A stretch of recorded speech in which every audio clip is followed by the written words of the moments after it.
She spent 6 months ruining my life, so I destroyed hers in 10 seconds. Here's the full story, guys.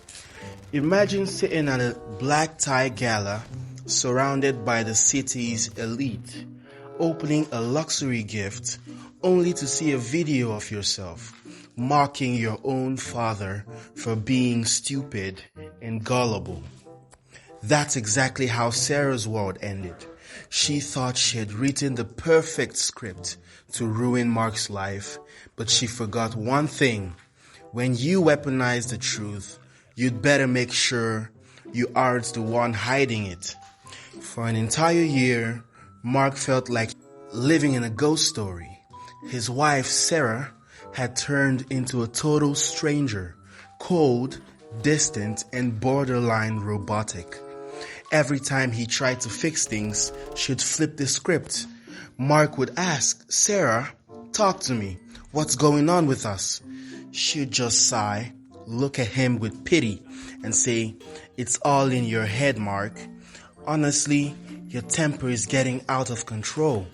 You're the one spiraling." He started to believe her. He thought he was the problem. But while Mark was busy doubting his sanity, Sarah was busy playing a much darker game. Behind his back, she was confiding in her ultra-traditional, incredibly wealthy family. She wasn't just complaining though. She was showing up to Sunday dinner with faint bruises on her arms, bruises she'd given herself, and crying about Mark's gambling debts and violent outbursts. Something about the way she looked at her phone when he entered the room should have been the red flag, but Mark was too busy trying to save a marriage that was already a crime scene. Let's pause for a minute, guys. Honestly, think about the level of sociopathy you need to have to sit in front of a mirror and practice how to look scared. Most people feel guilty if they lie about who ate the last slice of pizza, This woman was literally painting bruises on her arms just to destroy the man she promised to love. It's not just a lie at that point, it's a full-on character assassination. She wasn't just leaving him, she was trying to, delete him, ruin his reputation. Let's get back to the story, guys. Sarah's family was the honor and legacy type. To them, Sarah was the victim of a monster. Her father, a man Mark had looked up to for years, finally snapped. He called Mark and didn't even give him a chance to speak. "You are a stain on humanity," he spat. "If you ever contact my daughter or this family again, I'll have you handled. Don't test me." Just like that, Mark was excommunicated. Sarah moved into a luxury condo her parents bought for her protection, and she immediately brought in her support system, a man she had actually been seeing for 18 months. But even with Mark gone and her lover moved in, Sarah couldn't help herself. She wanted one last payday. A few months later, a process server showed up at Mark's door. Sarah was suing him for emotional distress, demanding a massive settlement to repay her family for the cost of protecting her. It was the biggest mistake she ever made, because the lawsuit went to discovery. Mark's lawyer got a golden ticket, access to Sarah's cloud storage and financial records. When the lawyer called Mark in the office, he looked pale. "You're going to want to see this," he said. They didn't just find text. They found a digital diary of the entire betrayal. There were videos, actual rehearsals, footage of Sarah practicing her scared face in the mirror of her parents. They found bank statements showing she'd been draining her father's emergency fund to pay for 5-star vacations with her lover. But the holy grail was a group chat with her affair partner.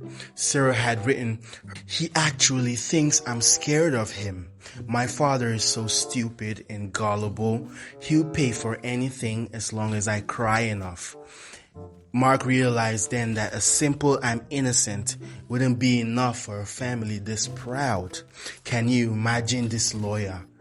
Guys, can you imagine this lawyer? You're scrolling through her cloud storage, expecting maybe some receipts or a few spicy texts, and instead you find a literal how-to guide on framing your husband. Like, what do you mean? It's some real Gone Girl energy, you know. She wasn't just cheating, she was treating her entire marriage like a theater production where she was a star and Mark was the villain.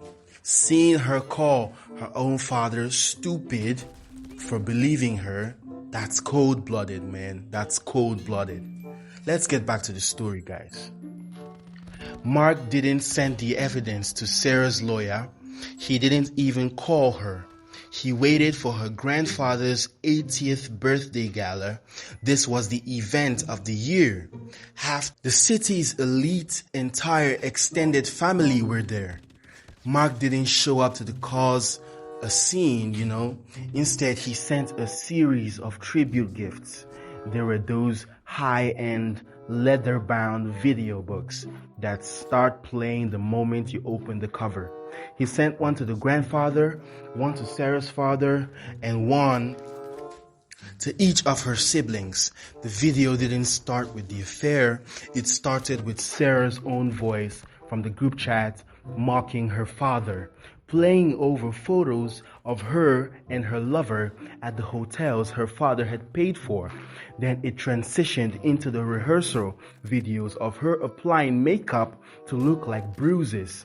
It ended with a high-definition scan of the bank transfers from her father's accounts to her lover's business. The note attached was simple: "You all value the truth." Here it is in her own words. Okay, this is the part I love the most, guys. This is the part I love the most. You know, where Mark becomes a legend. He didn't just leave the leak. He didn't just leak the truth. He synchronized it. In a family that's obsessed with honor and legacy, the worst thing you can do is cause a public scene by sending those tablets to everyone. At the same exact time, he took away her ability to manipulate them one-on-one. He basically hit the self-destruct button on her entire life with a single FedEx delivery. Haha, kudos, Mike. Let's get back to the story, guys. The fallout was nuclear because everyone opened their gifts at the same time. Sarah couldn't run from room to room spinning a new lie. Her father realized he hadn't been a protector. He had been a financial weapon used against an innocent man. He didn't just kick her out, he stripped her of the family name. He cut the lease on the condo, repossessed the car, and filed a police report for the unauthorized bank transfers. Sarah called Mark, screaming so loud he had to hold the phone away from his ear. "You ruined my life. How could you do this to me?" Mark was calm. He just said, "I didn't ruin your life, Sarah. I just stopped participating in your lie." The lawsuit against Mark vanished within 24 hours. The last he heard, Sarah is working 2 retail jobs to pay back her father's emergency fund so she can stay out of jail. As for her support system, lover, he disappeared the second the bank account hit zero.